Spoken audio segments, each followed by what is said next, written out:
தல அஜித் ஒரு ஏர்போர்ட்டில் இறங்கி வெளியே வராரு. வெளியே வந்து அவர் ஒரு டாக்ஸியில் ஏறுறாரு, இல்லை அவருடைய காரில் ஏறுறாரு. இதுக்கு நடுவில் நடக்கிற விஷயங்கள் தான் இதெல்லாம். அதுக்கு நடுவில் நான் நோட்டீஸ் பண்ண ஒரு விஷயம் என்னென்னா, ஒரு ரெஸ்பான்சிபிளான ஒரு கஸ்டம்ஸ் ஆஃபீஸர் எதுக்காக ஒரு நடிகர் கூட கடைசி வரைக்கும் நடந்து வராரு. அது பார்க்கும்போது வந்து பல விமர்சனங்கள் பண்ணலாம். ஏன்னா வந்து கஸ்டம்ஸ் ஆஃபீஸர் அப்படின்றவர் வந்து ஒருவேளை அஜித்துடைய பேக்கில் வந்து கோல்டு இருக்கா, இல்லை டைமண்ட்ஸ் இருக்கா, இல்லை இதுவான்ற மாதிரிலாம் பேசலாம். வாய்ப்புகள் இருக்குது, நம்மளால் இல்லைன்னு சொல்ல முடியாது. பாருங்கள், அவருடைய யூனிஃபார்மோடு அவர் வந்திருக்காரு. அவர் வந்து டியூட்டியில் இருக்கிற ஆள் கூடவே வராரு. ஏன் இந்த வேலை இது உனக்கு தேவையா?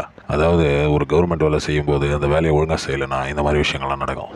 இது எந்த ஏர்போர்ட்டு இதை பற்றிலாம் நான் பேச விரும்பல. ஆனால் தல அஜித்ன்றவர் நம்மளுக்கு ரொம்ப ரெஸ்பெக்டபுளான ஒரு ஆள், நம்ம ரொம்ப ரெஸ்பெக்ட் பண்ணுறவர், நான் ரொம்ப ரெஸ்பெக்ட் பண்ணுற ஒரு மனுஷன் தான். ஆனால் இந்த கஸ்டம்ஸ் ஆஃபீஸர் இந்த மாதிரி ஆளுங்களால் தான் வந்து அஜித் மாதிரி ஆளுங்க வந்து நடுவில் கோவம் வந்துடும் அவங்களுக்கு. எதுக்காகப்பா நீ இப்போ என் கூட வந்துட்டுருக்க? நீ வந்து ஏதோ என்னுடைய ரசிகன் அப்படின்றதுனால நீ என் கூட வர.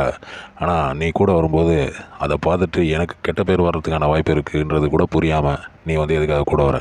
இந்த சுச்சுவேஷனில் உண்மையில் என்ன நடந்ததுன்னு நம்மளுக்கு தெரியாது.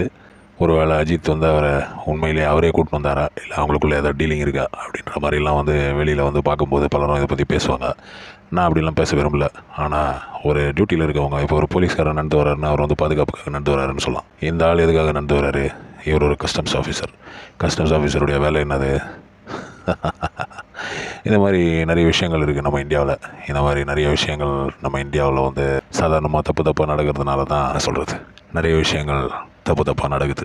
இதெல்லாம் வந்து என்றைக்காவது ஒரு நாள் நம்ம ஆளுங்க மாற்றிப்பாங்க அப்படின்னு நினைக்கலாம். தல அஜித் ஆனால் ஸ்டைலு தாங்க.